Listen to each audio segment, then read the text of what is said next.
पिछले दिनों हमारे पंजाब से राज्यसभा सांसद अशोक मित्तल जी के यहाँ ईडी की रेड हुई।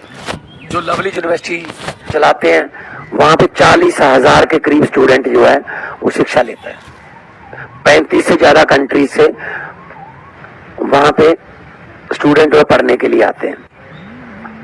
क्योंकि वो आम आदमी पार्टी के राज्यसभा के सांसद हैं, इसलिए अचानक से वो दागी हो गए। आज संजीव अरोड़ा जी के घर पे इस समय ईडी की रेड चल रही है। संजीव अरोड़ा जी हमारे बिजली मंत्री हैं, हमारे लोकल बॉडीज मिनिस्टर हैं। बुरी तरह से उन्होंने बीजेपी को हराया था बाई इलेक्शन में लुधियाना से, तो आज वो भी दागी हो गए। मतलब क्या है? मतलब है बीजेपी द्वारा 2027 के विधानसभा की चुनाव की तैयारी शुरू। ईडी भेजो, इनकम टैक्स भेजो, नोटिस भेजो, डराओ, क्योंकि इनको तो 117 बंदे नहीं मिल रहे इलेक्शन में। इलेक्शन लड़ने के लिए 117 बंदे नहीं मिल रहे बीजेपी को, तो वो कह रही है ईडी भेज के डराओ, जा तो तुम लड़ो ना, जा हमारे वॉशिंग मशीन में से निकलो। तो बहुत ही खतरनाक रुझान है, लोकतंत्र की हत्या हो रही है। इसकी कड़े शब्दों में निंदा भी करते हैं और सिर्फ नॉन बीजेपी सरकारों को तंग किया जा रहा है। सिर्फ और सिर्फ विपक्ष के नेताओं पर ये ईडी का जो डंडा चलता है और निकलता कुछ भी नहीं है उसमें। अरविंद केजरीवाल और मनीष सिसोदिया जी को बाइज्जत बरी कर दिया गया। बरी भी नहीं कहूंगा मैं, मुकदमा ही नहीं शुरू हो सकता उन दस्तावेजों को के आधार पर। इसका मतलब इतना झूठा केस था कि मुकदमा ही नहीं हो सकता, लेकिन कहते हैं एक बार अंदर कर दो, बाद में इलेक्शन होने दो, फिर देखते हैं बाद में क्या होता है। हाँ, अगर कोई इनके आगे झुक गया, इनकी ईन मान ली, तो फिर वो वॉशिंग मशीन में से निकल के बिल्कुल दूध का धोला हो जाता है। उसके सारे दाग जो है वो मिट जाते हैं। क्या ये डेमोक्रेसी है? क्या ये लोकतंत्र है? ये डेमोक्रेसी नहीं है, ये डिक्टेटरशिप है। इन्होंने अभी बिहार का मुख्यमंत्री बनाया सम्राट चौधरी। कौन है वो? उस पर 7 कत्लों के केस का पर्चा है, जेल में रह के आया है, अपनी उम्र गलत बताई है, 3 बार उसने अपनी डेट ऑफ बर्थ चेंज की हुई है। कभी वो माइनर बन जाता है, कभी वो बालक बन जाता है। और ये जंगल राज की बात करते रहते हैं। तो अब कौन सा राज आ गया बिहार में? अब ये जंगल अच्छा है, जैसे वो ऐड आती है ना, दाग अच्छे हैं।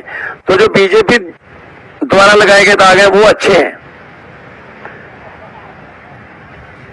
जितना मर्जी ये हमें तंग कर ले, जितना मर्जी ये ईडी सीबीआई जो भी इनके पास एजेंसियां हैं भेज ले, लेकिन हम डरने वाले नहीं हैं। हम वो पत्ते नहीं हैं, खास तौर पे मैं कहना चाहता हूं, हम वो पत्ते नहीं हैं जो शाख से टूट कर गिर जाएंगे। आंधियों को कह दो अपनी औकात में रहें। हम डरने वाले नहीं हैं, हम वो मिट्टी से बने हुए नहीं हैं, हम किसी और मिट्टी से बने हुए हैं। अब पंजाब में इनको 1 या 2 सीट आती हैं विधानसभा में। अब पंजाब में उसको बढ़ाने के लिए ईडी का सहारा लिया जा रहा है। पंजाब में इनके पास कोई केडर नहीं है, कोई नेता नहीं है, इसलिए कांग्रेस से, अकाली दल से, जहां से ही मिलता ले लो। कांग्रेस का प्रधान ले लिया, कांग्रेस का एक्स सीएम ले लिया, कांग्रेस का एक्स खजाना मंत्री ले लिया, कांग्रेस का एमएलए ले लिया, कांग्रेस का एक्स एमपी ले लिया,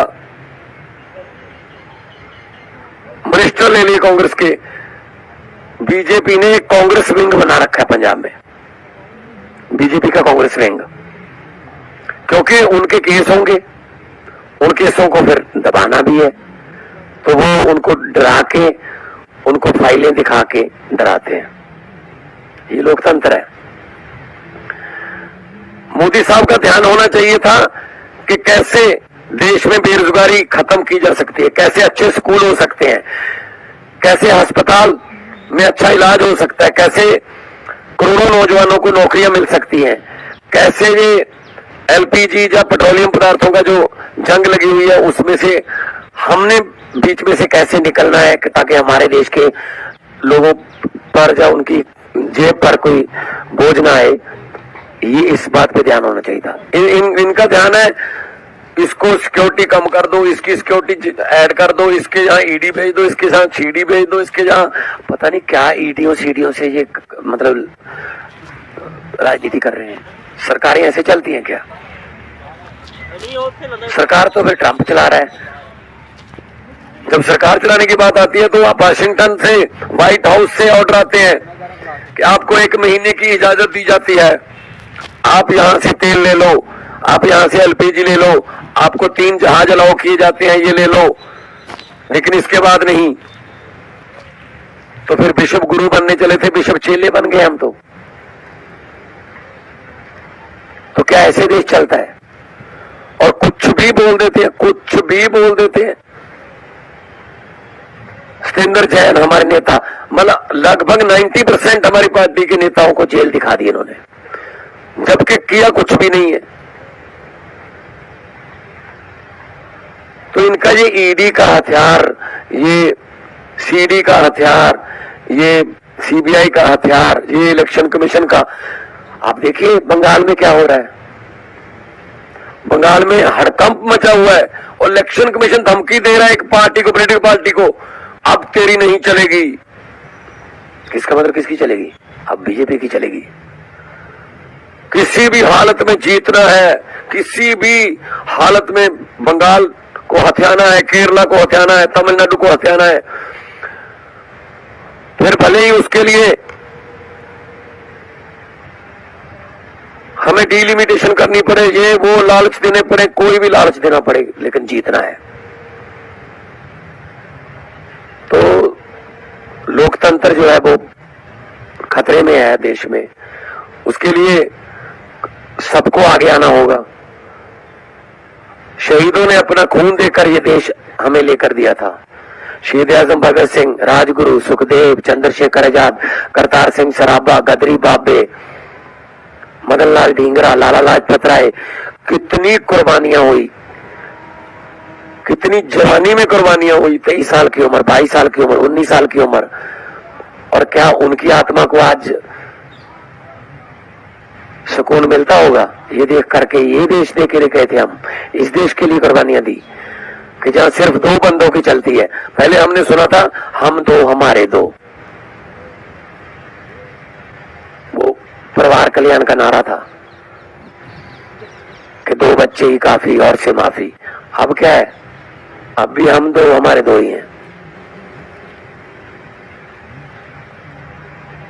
अभी भी अमित शाह और मोदी हैं।